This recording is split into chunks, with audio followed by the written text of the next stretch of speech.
You're terrified of rejection because you've made other people's approval your source of oxygen, and that's killing you slowly, one yes at a time. Listen to me carefully. Every time you chase someone who doesn't want you, every time you bend yourself into shapes that hurt just to be accepted, you're not being loving. You're being desperate. And desperation isn't love. It's fear wearing a mask. If this feels like I'm reading your mind, hit that subscribe button and let me know in the comments what you struggle to say no to the most. I read every single comment, and your story might be exactly what someone else needs to hear today. Here's the truth that no one wants to tell you. You weren't born needing validation, you were conditioned to need it. Somewhere along the way, probably when you were small and vulnerable, someone taught you that love had to be earned, that you had to be good enough to deserve care. And now you're an adult, still trying to pass that impossible test. John Bowlby understood this. He called it attachment hunger, the desperate need to be chosen, to be wanted, to be enough. But here's what Bowlby also discovered. The people who learned to love themselves first became the ones others naturally wanted to be around.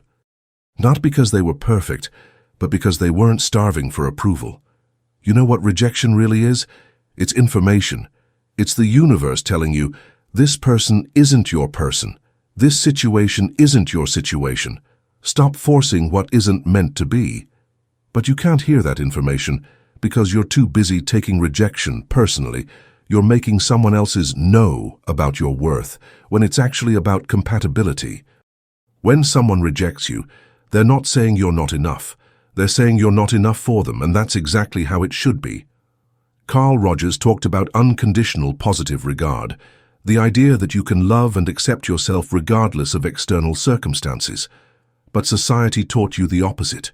Society taught you that love is scarce, that you have to compete for it, that you have to be the best version of yourself to deserve it. That's a lie. You don't need to be the best version of yourself to deserve love. You deserve love because you exist, period. Not because you're perfect, not because you never make mistakes, not because you can make everyone happy. You deserve love because you're human. Alfred Adler said that most psychological problems stem from feelings of inferiority, the belief that we're not enough as we are. But here's the paradox. The moment you stop trying to be enough for everyone else, you become more than enough for yourself. And here's what happens when you become enough for yourself. Rejection stops feeling like death. It starts feeling like redirection. When someone doesn't choose you, instead of thinking, what's wrong with me, you start thinking, what's right for me? The people who are meant to love you will love you without you having to audition for the role. They won't make you guess where you stand. They won't make you feel like you're too much or not enough. They'll love you not despite your flaws, but including them. Nathaniel Branden wrote about this. He called it self-acceptance. The radical idea that you can look at yourself, see both your strengths and your weaknesses, and still say, yes, this is me, and I'm worthy of love. But self-acceptance isn't about lowering your standards. It's about raising them. It's about refusing to accept crumbs when you deserve the whole meal. It's about walking away from people who make you feel small, even when walking away feels impossible. You've been afraid of rejection for so long that you've forgotten what it feels like to reject what doesn't serve you. You've been so busy trying to be chosen that you've forgotten you get to choose too. So here's what I want you to do. Stop auditioning for love. Stop trying to convince people to want you. Stop making yourself smaller to fit into spaces that were never meant for you. Instead, start choosing yourself. Start saying no to situations that drain you. Start walking away from people who treat you like an option. Start believing that you're worthy of love not because you're perfect, but because you're you. The right people will love you for who you are, not for who you pretend to be. And the wrong people, let them go. Their rejection is their gift to you. It's clearing the space for someone who will choose you without hesitation. You are not too much. You are not enough. You are exactly who you're supposed to be, and the right people will recognize that. Trust it. But let me tell you something else that might sting. You've been rejecting yourself for so long that you don't even know who you are anymore. You've been so busy trying to be what others want that you've lost touch with what you actually want. This is what happens when you live in constant fear of rejection. You become a ghost of yourself. You start saying yes when you mean no. You start wanting what others want you to want. You start believing that your authentic self isn't good enough, so you create a version of yourself that you think will be more acceptable. But here's the cruel irony. The more you try to be what others want, the less they actually want you. Because people can sense inauthenticity from a mile away. They can feel when you're performing instead of being. And performance is exhausting for everyone involved. Rogers understood this deeply. He talked about the real self versus the ideal self. The person you actually are versus the person you think you should be. The greater the gap between these two selves, the more miserable you become. The smaller the gap, the more at peace you feel. So how do you close that gap? You start by getting honest about who you really are. Not who you think you should be, not who your parents wanted you to be, not who society tells you to be, who you actually are, right now, in this moment.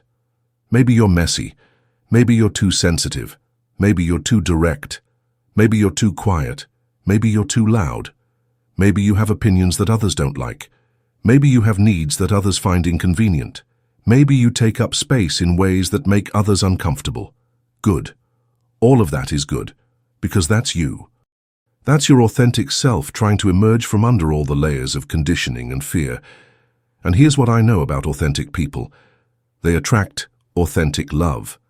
Not perfect love, not easy love, but real love.